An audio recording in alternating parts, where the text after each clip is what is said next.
हाँ वो चर्चा थी मूल, इस पर अपन फिर आगे चर्चा करेंगे क्योंकि वो मजेदार विषय है, उसको सवेरे देखते हैं। अभी यहाँ पर अपना ये पहला सूत्र और उसकी जो वृत्ति है वो यहाँ पर पूर्ण होती है। इसके आगे दूसरा सूत्र जो है उसमें इसी सूत्र के जो अवयव है, सम्यक दर्शन, सम्यक ज्ञान, उनका आगे चल करके इसमें पहले अध्याय में विस्तार है। उद्दिष्टस्य सम्यक दर्शनस्य लक्षण निर्देशार्थम इदम उच्यते।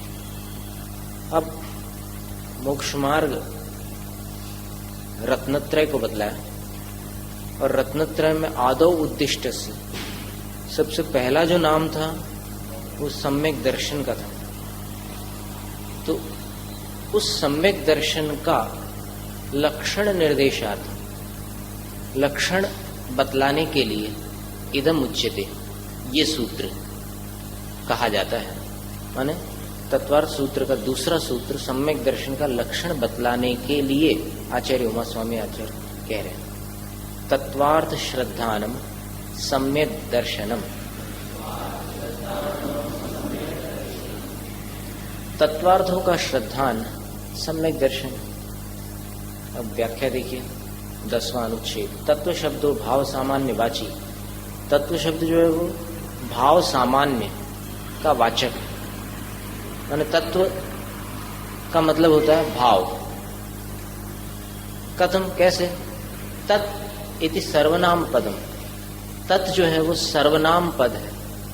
व्याकरण में बहुत सारे सर्वनाम होते हैं, यत्, तत्, एतत्, अस्मत्, युष्मत्, ऐसे बहुत सारे सर्वनाम होते हैं। सर्व, तो यहाँ पर तत् ये सर्वनाम पद है। सर्वनाम च सामान्य वर्तते, और सर्वनाम जो होता है वो सामान्य में वर्तता है। संज्ञा जो होती है वो कुछ विशेषता ले करके चलती है, लेकिन सर्वनाम जो होता है सामान्य होता है। वो गया, अब वो किसी के भी साथ लगा सकते हैं आप। वो गया माने जो भी गया होगा उसको आप वो बोल सकते हैं, लेकिन जब नाम लेंगे तो फिर नाम विशेष लेना पड़ेगा आपको। तो सर्वनाम सामान्य होता है। सर्वनाम जो सामान्य वर्तते। तस्य भावस तत्वम। तो तत्व, त्व जो होता है वो एक प्रत्यय है व्याकरण में। जैसे मनुष्य है और मनुष्यत्व, स्वर्ण है स्वर्णत्व, त्व यानी पना, मनुष्यपना, मनुष्यत्व, स्वर्णत्व, स्वर्णपना। वैसे यहां पर तत्व, तत् सर्वनाम हो गया और त्व प्रत्यय हो गया, तो इन दोनों के मेल से तत्व बना। तस्य भाव तत्व, उसका भाव तत्व कहलाता है। उसका किसका? अब उसका तो स्वर सर्वनाम हो गया वह, तो अब उसको बता रहे तस्य कस्य, उसका किसका भाव? तो बोले योर्थो यथावस्थित, जो पदार्थ जैसा भी अवस्थित हो, तथा तस्य भवनम इत्यर्थ, उसका वैसा होना तत्व है। माने जैसे चेतन द्रव्य है तो चेतन का चेतन रूप होना, जीव का जीव रूप होना, अजीव का अजीव रूप होना, वो उसका तत्व कहलाया। जीव का जीव रूप होना ये उसका जीव तत्व हो गया। जीव पदार्थ का जीव रूप से होना ये जीव तत्व। देखिए, जीव द्रव्य, जीवास्तिकाय, जीव तत्व और जीव पदार्थ, 4 बातें हैं। अब इन चारों को अगर अपन लगाएं जैन दर्शन के परिप्रेक्ष्य में, तो जैन दर्शन में उस चतुष्टय की अपेक्षा भी ले सकते हैं अपन, द्रव्य क्षेत्र काल भाव। तो द्रव्य में क्या लेंगे? ये 4 शब्द जो बोले हमने, एक तो जीव पदार्थ है, जीव तत्व है, जीव द्रव्य है और जीवास्तिकाय है। तो कोई ज्यादा जटिल बात नहीं, आप लोग एकदम ऐसा चेहरे में हवाइयां उड़ रही हो ऐसा मत घबराने, कुछ घबराने की बात नहीं, एकदम सरल है। जीव पदार्थ, जीव नाम का जो पदार्थ है वो द्रव्य है। फिर द्रव्य के बाद दूसरा नंबर किसका है?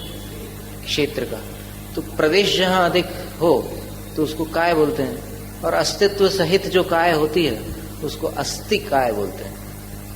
तो जीवास्तिकाय जो है वो प्रदेश की अपेक्षा से आ जाता तो क्षेत्र में आ जाएगा। तो द्रव्य में जीव पदार्थ, क्षेत्र में जीवास्तिकाय, फिर काल। काल में किसी पर्याय को विवक्षित करना पड़ता है, क्योंकि पर्याय जो है वो त्रैकालिक नहीं होती, किसी काल से बंधी होती है। तो द्रवण, द्रवति गुण पर्यायान इति द्रव्यम, जो गुण और पर्यायों से द्रवित होता रहता है, परिणत होता रहता है, उसको द्रव्य कहते हैं। आगे इसमें बतलाएंगे। तो जीव द्रव्य शब्द जब कहोगे तो फिर वो कालवाची हो गया। फिर भाव बचा तो तस्य भावस्तत्वम, जीव तत्व जो है वो भाववाची हो गया। ये एक मतलब विवक्षित कथन है। वैसे अगर अपन कहीं चर्चा करते हैं तो फिर जीव द्रव्य की जब बात करेंगे तो फिर उसको कालाधिक की विवक्षा से न लेते हुए सीधा जीव द्रव्य की चर्चा करेंगे। यहां पर जो पदार्थ यथावस्थित, जैसा अवस्थित है, तथा तस्य भवन, उसका वैसा होना, उसका तत्व कहलाता है। जैसे मनुष्य का मनुष्य रूप होना, ये क्या कहलाएगा? मनुष्यत्व। स्वर्ण का स्वर्ण रूप होना, स्वर्णत्व। जीव का जीव रूप होना, जीव तत्व या जीवत्व कह लो। अब इसके आगे देखिए क्या है। अर्यत इति अर्थ। अर्यते बनेगा संधि विग्रह करने से, संधि हो जाने से वो एक आलोप हो जाता है। अर्यते इति अर्थ, जो प्राप्त करता है या प्राप्त किया जाता है उसको अर्थ कहते हैं, या जिसको जाना जाता है उसको अर्थ कहते हैं। निश्चीयते इति यावत, तात्पर्य हुआ कि जिसका निश्चय किया जाए उसको अर्थ कहते हैं। अर्थ शब्द के अनेक अर्थ हैं। अर्थ का अर्थ पैसा भी होता है, धन भी होता है। अर्थ का अर्थ किसी वस्तु का जो तात्पर्य है, जैसे किसी शब्द का कोई अर्थ निकाल रहे हैं आप, वो भी अर्थ होता है। और अर्थ यानी किसी पदार्थ को भी अर्थ कहते हैं। तत्वेन अर्थस्तत्वार्थ, तत्व रूप से जो अर्थ है उसको तत्वार्थ कहते हैं। मतलब ये हुआ तत्वेन उपलक्षितः अर्थः तत्वार्थ, यानी भाव सहित जो पदार्थ है उसको तत्वार्थ कहा। तत्व क्या हो गया? जीवपना। और पदार्थ क्या हुआ? जीव, जीव द्रव्य। तो अब क्या करना है इसको? जीव द्रव्य का श्रद्धान भी सम्यक दर्शन नहीं है, और जीव तत्व का श्रद्धान भी सम्यक दर्शन नहीं है। क्या कह रहे हैं आचार्य?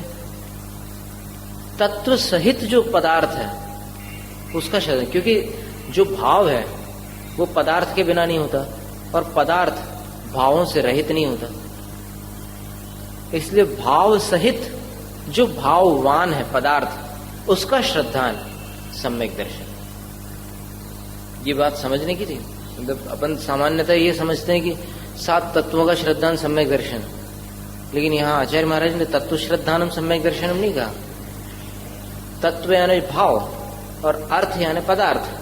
भाव सहित जो पदार्थ है उसका श्रद्धान सम्यक दर्शन, यानी पदार्थ का भी श्रद्धान आ गया उसमें, और उसका भाव कौन सा है वो भी आ गया श्रद्धान। अथवा भावेन भाववतो विधानम, अथवा भाव शब्द से क्या होगा? जो भाव वाला है उसका भी कथन हो जाता है। तद अव्यतिरेकात, क्योंकि भाव और भाव वाला ये दोनों अलग अलग तो रह नहीं सकते। जहां भाव होगा तो भाव जिसका है वो भी रहेगा, और जहां वो रहेगा तो उसका भाव भी साथ में रहेगा। तो दोनों अव्यतिरिक्त है, अपृथक है। आगे इसको पूरा पढ़ लेते हैं। लेकिन यहां पर अर्यते इति अर्थ है, ऐसा इन्होंने इस प्रकरण में उसका अर्थ निकाला। पदार्थ यानी जिस पद का जो वाच्य है वो पद अर्थ, पदस्य अर्थ पदार्थ। पद यानी जो भी कोई भी शब्द है उसको पद बोलते हैं। जैसे जीवः, ये पद हो गया। अब इसका अर्थ क्या होगा, माने इसका वाच्य क्या होगा? तो जो जीव नाम की वस्तु है वो जीव पदार्थ कहलाता, ऐसा उसका अर्थ है।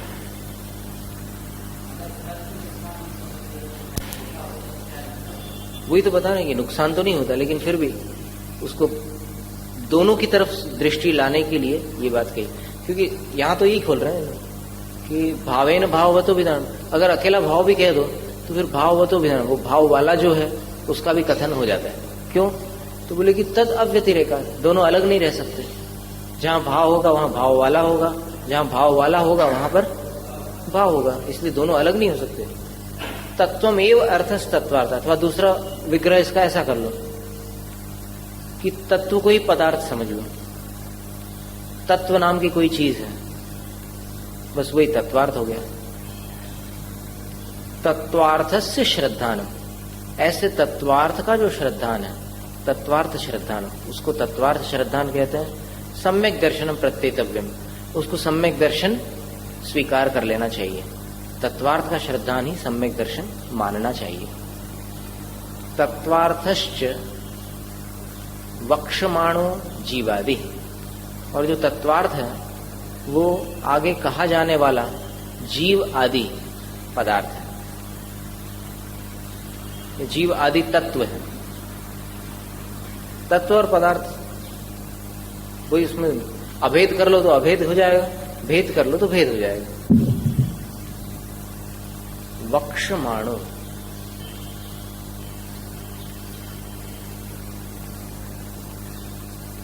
वक्ष्यमाणो, किसी प्रति में यह है क्या? क्ष्य, यह अकेला क्ष है।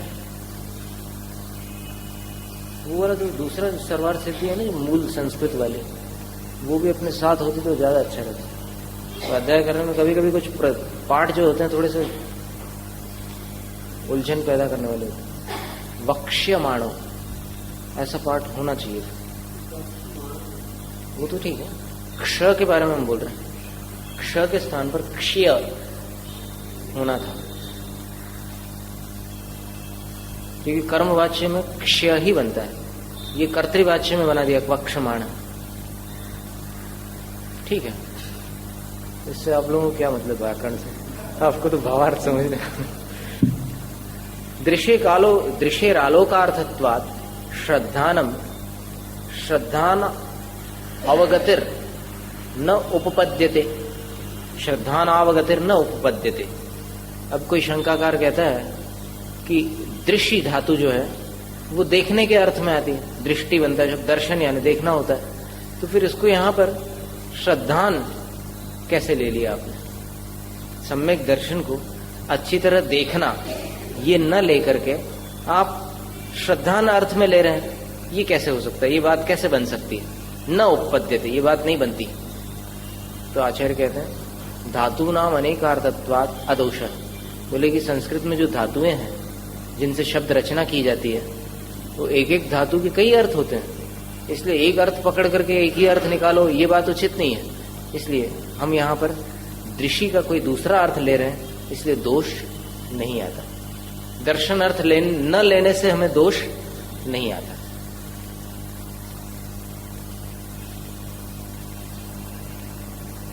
प्रसिद्धार्थ त्याग कुत इति चेत, फिर शंकाकार बोलता है कि जो प्रसिद्ध अर्थ है दर्शन का, उसको कैसे त्याग कर सकते हो?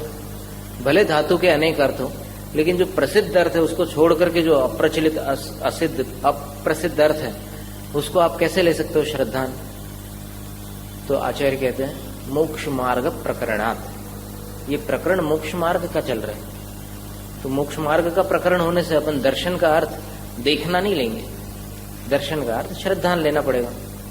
तत्वार्थ श्रद्धानाम ह्यात्म परिणामो मोक्ष साधनम युज्यते, तत्वार्थ श्रद्धान जो आत्मा का परिणाम है वो मोक्ष का साधन बन जाता है। युज्यते, युक्त होता है। भव्य जीव विषयत्वात्, क्योंकि वो भव्य जीव का विषय है। भव्य जीव को ही तत्व का श्रद्धान हो सकता है, अभव्य को नहीं होता। आलोकस्तु चक्षुरादि निमित्त, आलोक माने देखना जो होता है, प्रकाश, तो वो देखना चक्षुरादि निमित्त, आंखों आदि में निमित्त पड़ता है देखने में। तो सर्व संसारी जीव साधारणत्वात् न मोक्ष मार्गो युक्त, सब जीवों के लिए साधारण चीज है देखना। संसार में जितने पंचेंद्रिय जीव हैं सबके पास आंखें हैं, 4 इंद्रिय वालों के पास भी आंखें हैं, तो देख तो सभी लेते हैं, तो मोक्ष मार्ग कहां बनेगा उनका? इसलिए दर्शन शब्द का अर्थ देखना नहीं है। मोक्ष मार्ग के प्रकरण में दर्शन शब्द का अर्थ श्रद्धान है। अर्थ श्रद्धान इति चेत, बोले कि सिर्फ अर्थ श्रद्धान कह देते तो फिर आचार्य कहते सर्वार्थ प्रसंग, तो सब पदार्थों का प्रसंग आ जाता। यानी जितने पदार्थों को आप मान लो तो वो आपका सम्यक दर्शन हो गया। तो तत्व श्रद्धान मिति चेत, फिर कोई कहता है कि अकेला तत्व श्रद्धान कह देते तो आचार्य कहते हैं भाव मात्र प्रसंग, फिर तत्व में सिर्फ भाव लेना पड़ता, पदार्थ छूट जाता। अर्थ श्रद्धान लेते तो फिर सिर्फ पदार्थ आते, भाव छूट जाता, और तत्व श्रद्धान लेते तो सिर्फ भाव आ जाता, पदार्थ छूट जाता। सत्ता, द्रव्यत्व, गुणत्व, कर्मत्वादि तत्वम अब इति कैश्चित कल्प्यते इति। अब कुछ अन्य मत वाले क्या कल्पना करते हैं? तत्व किसको मानते हैं? अगर तत्व श्रद्धान कह दो तो वो अपनी संप्रदाय के अनुसार सोचेंगे कि चलो इसका श्रद्धान अपने को अपन सम्यक दृष्टि। क्या मानते हो तत्व को? सत्ता, द्रव्य, सत्ता को तत्व मानते हैं, द्रव्यत्व को तत्व मानते हैं, गुणत्व को तत्व मानते हैं और कर्मत्वादिक को तत्व मानते हैं। तो इनका श्रद्धान सम्यक दर्शन हो जाता। तो फिर जैन दर्शन की विशेषता क्या रह जाती?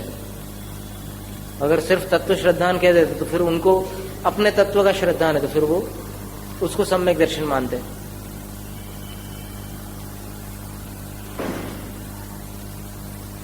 तत्वम एकत्वम इति वा, अथवा तत्व का अर्थ एकत्व भी होता है।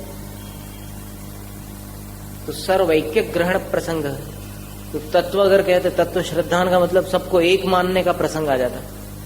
ऐसे भी संप्रदाय है दुनिया में कि जो सबको एक मानते हैं।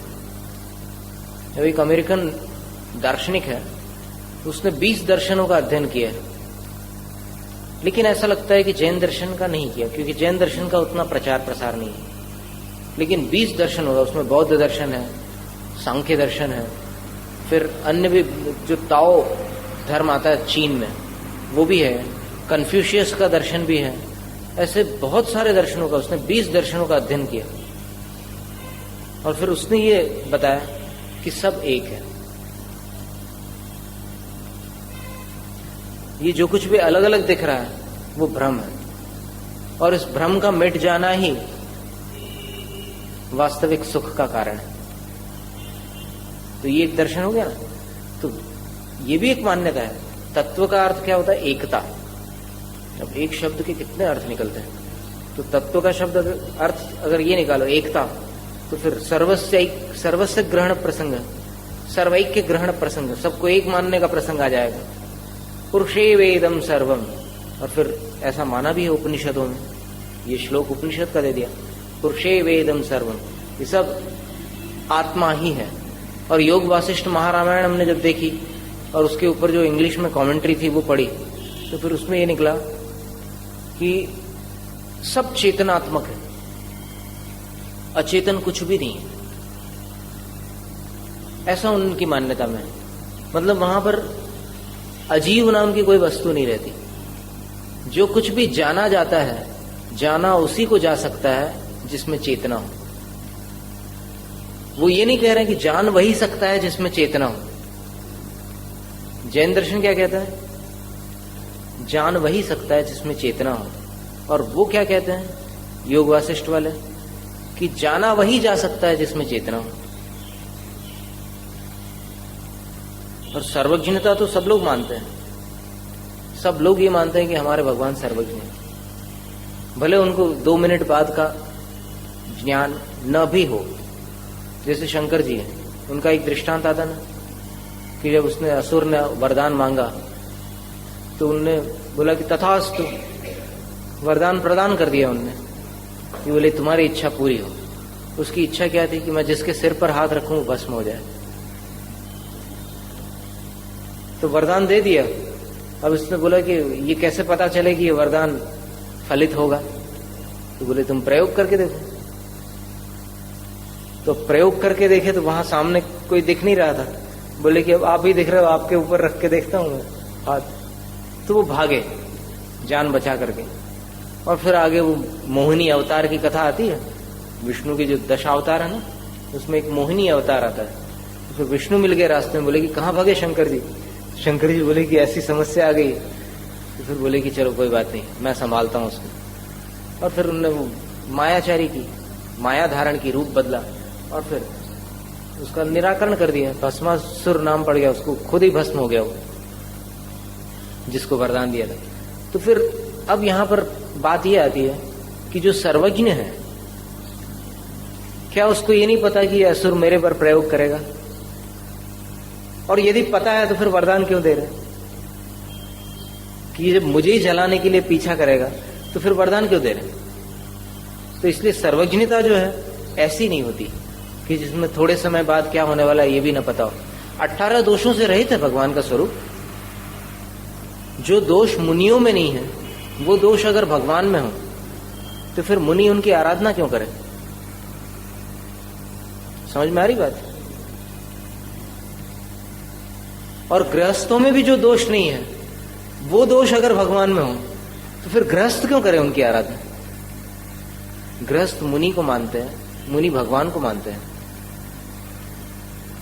तो फिर निर्दोषता ही तो उसमें हेतु होना चाहिए ना। आराधना किसकी की जाती है?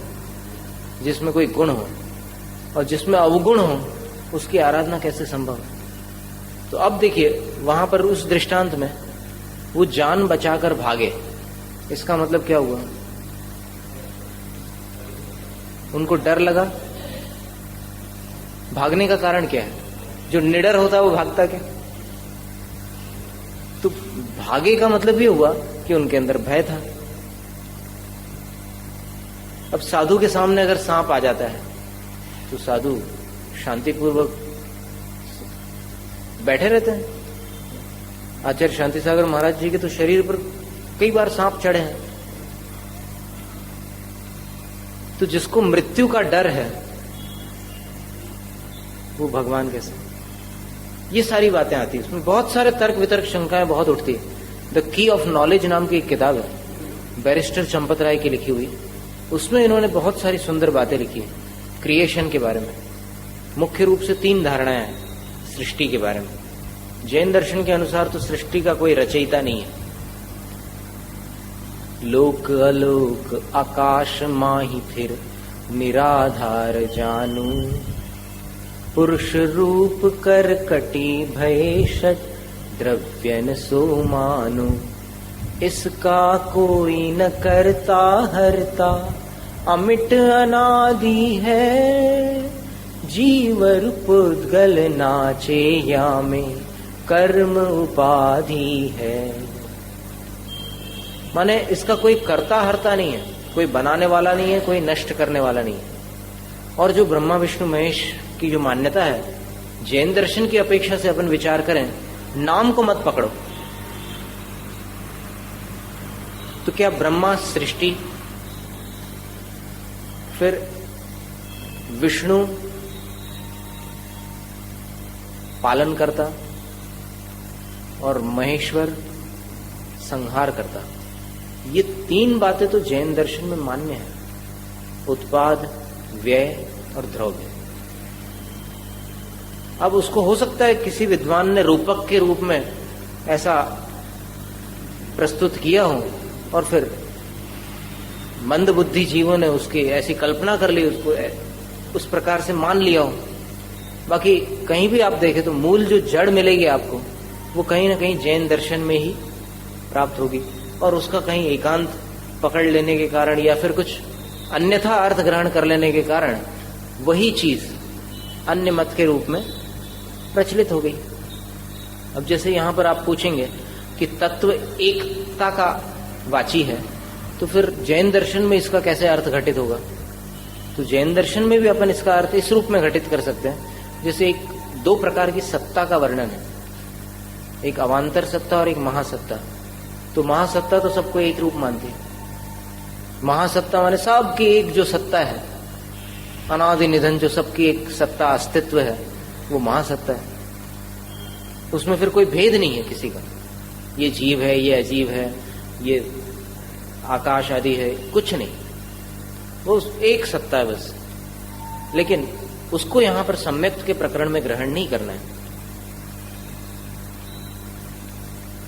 इत्यादि कैश्चित कल्प्यते एवं सति दृष्टेष्ट विरोध। और ऐसा मान लेने पर क्या होता है, सबको एक मान लेने पर दृष्टि यानी जो प्रत्यक्ष है और इष्ट यानी जो परोक्ष है, इन दोनों से विरोध होता है। यानी प्रत्यक्ष में भी सब एक नहीं हो सकते और परोक्ष में भी कभी एक नहीं होते, सबकी अपनी अपनी जुदी जुदी सत्ता भिन्न भिन्न बनी रहती है। इसलिए प्रत्यक्ष परोक्ष दोनों से बाधा आती है। तस्मात् अव्यभिचारार्थम उभयोर उपादानम। इसलिए कहीं कोई गलत अर्थ ना निकल जाए, आचार्य महाराज ने उभयोर उपादानम, तत्व और अर्थ इन दोनों को स्वीकार किया है, दोनों को ग्रहण किया है। सूत्र में क्या होता है कि एक शब्द को लेकर के इतना खुलासा करना पड़ता है, क्योंकि सर्वार्थ सिद्धि पढ़ने वाले सिर्फ अपन लोग नहीं है, हर प्रकार के लोग पढ़ सकते हैं इस ग्रंथ को। तो फिर उनको किसी को किसी बात से खुलासा होता है, किसी को किसी दूसरे वाक्य से समझ में आता है। इसलिए सबका हित हो इस अपेक्षा से आचार्य महाराज ने व्याकरण से भी सिद्ध किया, फिर अन्य दर्शनों की अपेक्षा से भी सिद्ध किया, अनेक प्रकार से इस बात को सिद्ध किया कि तत्व और अर्थ ये दोनों को साथ में रखना क्यों आवश्यक हो गया। इसलिए उन्होंने फिर ये बताया कि तत्वार्थ दोनों को स्वीकार किया गया है। तत् द्विविधम, और वो सम्यक दर्शन दो प्रकार का होता है। सराग वीतराग विषय भेदात। सराग और वीतराग जो विषय हैं उनके भेद की अपेक्षा से,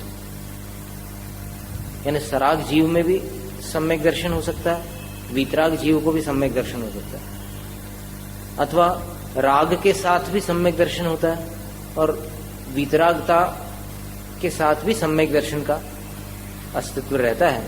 इसका खुलासा कर रहे हैं। प्रशम संवेगानुकंपास्तिक्य अभिव्यक्ति लक्षणम प्रथम प्रशम संवेगानुकंपास्तिक्या अभिव्यक्ति लक्षणम प्रथम। पहला जो सराग सम्यक्त्व है वो कैसे प्रकट होता है, तो जिसको सम्यक दर्शन होगा यदि वो रागी जीव है तो उसमें ये चार बातें अभिव्यक्त होगी। कौन सी चार बातें हैं? प्रशम, प्रशम यानी शांति, प्रशम शांति का पर्यायवाची शब्द। प्रकर्षेण शह शमः, शमनम शमः शांतिरित्यर्थ प्रशम। फिर दूसरा संवेग, संसार भ्रमणात् भीरुता संवेग अथवा धर्मे धर्म फले प्रीति संवेग। धर्म और धर्म के फल के प्रति जो प्रीति होती, प्रेम होता है, उसको संवेग कहते हैं। अथवा संसार भ्रमण से जो डर लगता है उसको भी संवेग कहते हैं। ये भी आ जाता है, सम्यक दर्शन जैसे ही होता है तो फिर उस संसार में भटकने से डर लगने लग जाता है। एक भाव भी उसकी श्रद्धा में भारी पड़ता है। सुन रहे हैं आप लोग? अगर कोई आपको कह दे कि आप 7 भाव में मोक्ष चले जाएंगे, अगर सम्यक दृष्टि होंगी तो 7 सुन करके भी डर लगेगा। 7 भाव, अभी 7 भाव लेना, अगर ऐसी स्थिति बन जाती तो ये संवेग कह रहा था, संसार भ्रमण से डर लगना। और अनुकंपा, अनुकंपा यानी अनुकंपनम अनुकंपा, उसके अनुसार किसी की वेदना को देखा तो उसके अनुरूप अपने अंदर भी कंपन आ जाए, माने ऐसी सहानुभूति, ऐसी संवेदना हो कि किसी दूसरे की वेदना को अपन सहन न कर सके। अनुकंपा, दया, करुणा। और आस्तिक्य, आस्तिक्य का अर्थ क्या होता है? अब वैसे देखा जाए तो हर मत वालों में आस्तिक नास्तिक है। वैदिक मत क्या मानता है कि जो वेदों को माने सो आस्तिक और न माने सो नास्तिक। इस्लाम मजहब क्या मानता है? जो खुदा को माने सो बंदा, न माने सो काफिर। ईसाई मत क्या मानता है? जो ईसाई मत को माने सो बिलीवर और न माने सो डिसबिलीवर। 2 शब्द हैं वहां पर भी। और जैन मत क्या कहता है कि जो तत्वार्थों पर श्रद्धा न करे सो सम्यक दृष्टि, न करे सो मिथ्या दृष्टि। अब क्या इसका क्या खुलासा करें? अब ये तो ऐसी बात होगी कि सब लोग अपने अपनी बात को सही कहते हैं और दूसरों को गलत मानते हैं। लेकिन यहां पर आचार्य कहते हैं कि ऐसा पक्षपात नहीं है, ये जो कथन है निष्पक्ष है। क्यों? तो बोले कि यहां पर आस्तिक्य, एक बार ऐसा विवाद हो गया था सर्वधर्म